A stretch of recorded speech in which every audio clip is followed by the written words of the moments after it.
El mártir de las catacumbas, capítulo 2. El campamento pretoriano. Cornelio el centurión, varón justo y temeroso de Dios.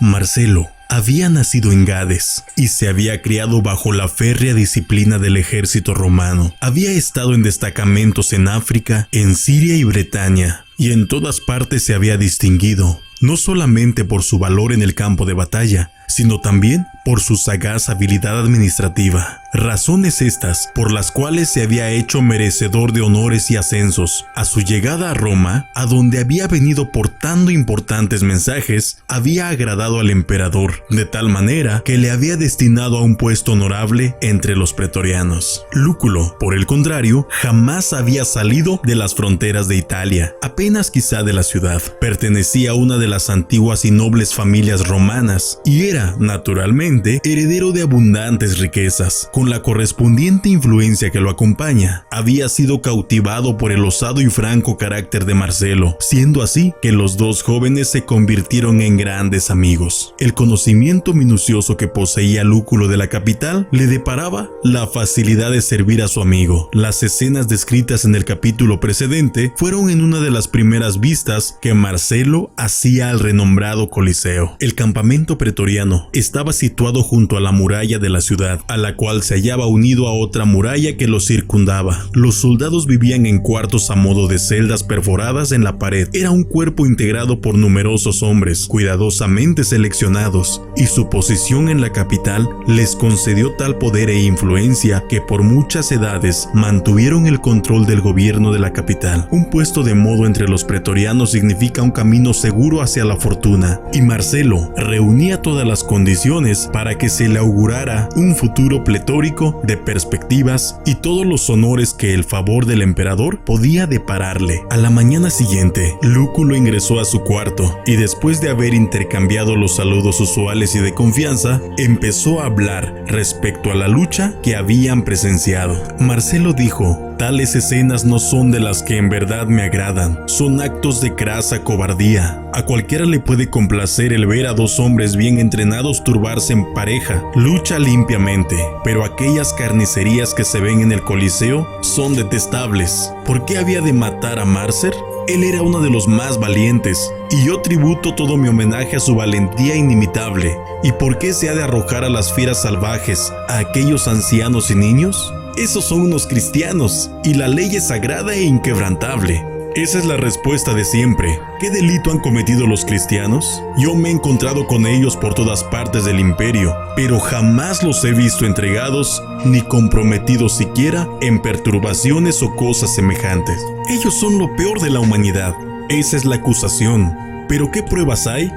¿Pruebas? ¿Qué necesidad tenemos de pruebas? Si se sabe hasta la saciedad lo que son y hacen, conspiran en secreto contra las leyes y religiones de nuestro estado, y tanta es la magnitud de su odio contra nuestras instituciones que ellos prefieren morir antes que ofrecer sacrificios. No reconocen rey ni monarca alguno en la tierra, sino aquel judío crucificado que ellos insisten que vive actualmente, y tanta es su malevolencia hacia nosotros que llegan a afirmar que hemos de ser torturados toda nuestra vida fuera en los infiernos. Todo eso puede ser verdad. De eso no entiendo nada. Respecto a ellos, yo no conozco nada.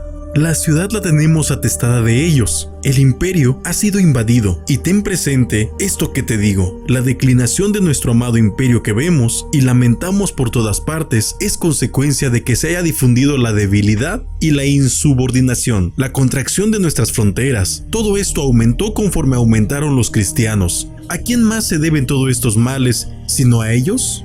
¿Cómo así ellos han llegado a originar todo esto? Por medio de sus enseñanzas y sus prácticas detestables. Ellos enseñan que el pelear es malo, que los soldados son los más viles de los hombres, que nuestra gloriosa religión bajo la cual hemos prosperado es una maldición y que nuestros dioses inmortales no son sino demonios malditos. Según sus doctrinas, ellos tienen como objetivo derribar nuestra moralidad. En sus prácticas privadas ellos realizan los más tenebrosos e inmundos de los crímenes. Ellos siempre mantienen entre sí el más impenetrable secreto, pero a veces hemos llegado a escuchar sus perniciosos discursos y sus impúdicos cantos. La verdad que, de ser todo esto así, es algo sumamente grave y merece el más severo castigo. Pero, de acuerdo a tu propia declaración, ellos mantienen el secreto entre ellos y por consiguiente se sabe muy poco de ellos. Dime, ¿aquellos hombres que sufrieron el martirio ayer tenían apariencia de todo esto? ¿Aquel anciano tenía algo que demostrara que había pasado su vida entre vicios o escenas de vicios? ¿Eran acaso impúdicos los cantos que elevaron a esas bellísimas muchachas mientras esperaban ser devorada por los leones? Al que nos amó y nos lavó de nuestros pecados con su sangre. Y Marcelo cantó en voz baja y suave las palabras que él había oído. Te confieso, amigo, que yo en el fondo de mi alma lamenté la suerte de ellos. A lo que Marcelo añadió, y yo habría llorado si no hubiera sido soldado romano. Detente un momento y reflexiona. Tú me dices cosas respecto a los cristianos, que al mismo tiempo confiesas que solamente las sabes de oídos, de labios de aquellos que también ignoran lo que dicen. Te atreves a afirmar que son infames civiles, el desecho de la tierra. Yo personalmente los contemplo cuando afrontan la muerte, que es la que prueba las cualidades más elevadas del alma. La hacen frente con toda nobleza, al extremo de morir alegremente. Roma en toda su historia no puede exhibir un solo ejemplo de escena de mayor devoción que la que presenciamos ayer. Tú dices que ellos detestan a los soldados, pero son sobremanera valientes. Me dices que son traidores, sin embargo ellos no resisten a la ley. Haces declaraciones de que ellos son impuros, empero si se puede decir que existe pureza en toda la tierra, corresponde a las bellísimas doncellas que murieron ayer. Te entusiasmas excesivamente por aquellos parias. No es mero entusiasmo, Lúculo. Yo deseo saber la verdad. Toda mi vida he oído estas referencias, pero ante lo que vi ayer juntamente contigo, por primera vez he llegado a sospechar de su veracidad. Y ahora te pregunto a ti con todo mi afán, y descubro que tus conocimientos no se fundan en nada. Y hoy yo bien recuerdo que estos cristianos por todo el mundo son personas pacíficas y honradas a toda prueba. Jamás toman parte en levantamientos o perturbaciones, y estoy convencido que ninguno de estos crímenes que se le imputan podrá probarse contra ellos. ¿Por qué entonces se les mata? Sin embargo, el emperador tiene que tener buenas razones para haberlo dispuesto así. Bien puede él haber sido instigado por consejeros ignorantes o maliciosos. Tengo entendido que es una resolución tomada por él mismo. El número de los que han sido entregados a la muerte de esa manera y por el mismo motivo es enorme. Oh sí, son algunos millares. Quedan muchos más, pero es que no se le puede capturar.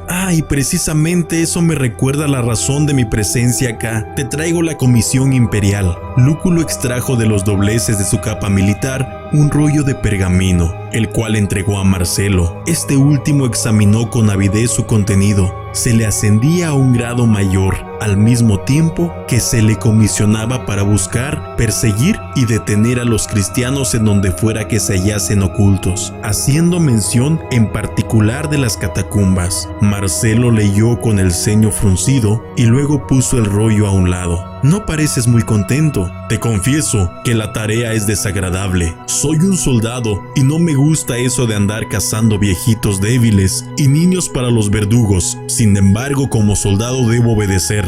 Dime algo acerca de esas catacumbas. ¿Las catacumbas? Es un distrito subterráneo que hay debajo de la ciudad y cuyos límites nadie conoce. Los cristianos huyen a las catacumbas cada vez que se hallan en peligro. También están ya habituados a enterrar a sus muertos ahí. Una vez que logran penetrar ahí, se puede considerar fuera del alcance de los poderes del Estado. ¿Quién hizo las catacumbas? Nadie lo sabe con exactitud. El hecho es que ha existido ahí por muchos siglos. Yo creo que fueron excavadas con el objetivo de extraer arena para edificaciones, pues en la actualidad todo nuestro cemento proviene de ahí, y podrás ver innumerables obreros trayendo el cemento a la ciudad por todos los caminos. En la actualidad tienen que ir hasta una gran distancia, porque con el transcurso de los años han excavado tanto debajo de la ciudad que la han dejado sin cimientos. ¿Existe alguna entrada regular? Hay entradas innumerables. Precisamente esa es la dificultad, pues si hubiera solamente unas pocas, entonces podríamos capturar a los fugitivos, pero así no podemos distinguir en qué dirección hemos avanzado contra ellos.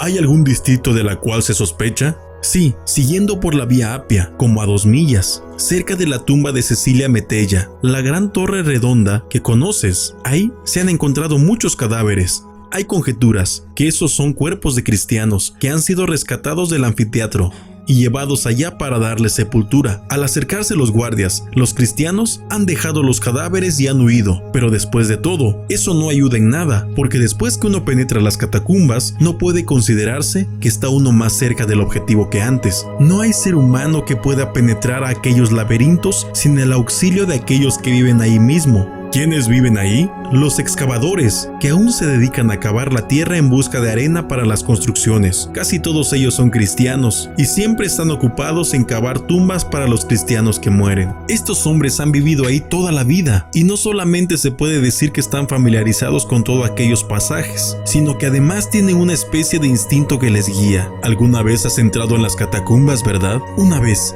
Hace mucho tiempo, cuando un excavador me acompañó, pero solo permanecí ahí un corto tiempo, me dio la impresión de ser el lugar más terrible que hay en el mundo. Yo he oído hablar de las catacumbas, pero en realidad no sabía nada respecto a ellas. Es extraño que sean tan poco conocidas. ¿No podrían estos excavadores comprometerse a hallar a los guardias por todo el laberinto? No, ellos no entregarían a los cristianos. ¿Pero alguna vez han intentado hacerlo? Oh sí. Algunos obedecen y guían a los oficiales romanos a través de la red de pasajes, hasta que llegan a un momento en que se encuentran a un punto de perder el sentido. Las antorchas están a punto de extinguirse, llegando a aterrorizarse, y entonces piden regresar. El excavador les informa que los cristianos deben haber huido, y así regresan a los oficiales al punto de partida o ingreso. ¿Y ninguno tiene la suficiente resolución de seguir hasta llegar a encontrar a los cristianos? Si insisten en continuar la búsqueda, los excavadores los guían hasta cuando quieran, pero lo hacen por los incontables pasajes que intersectan algunos distritos particulares. ¿Y no se ha encontrado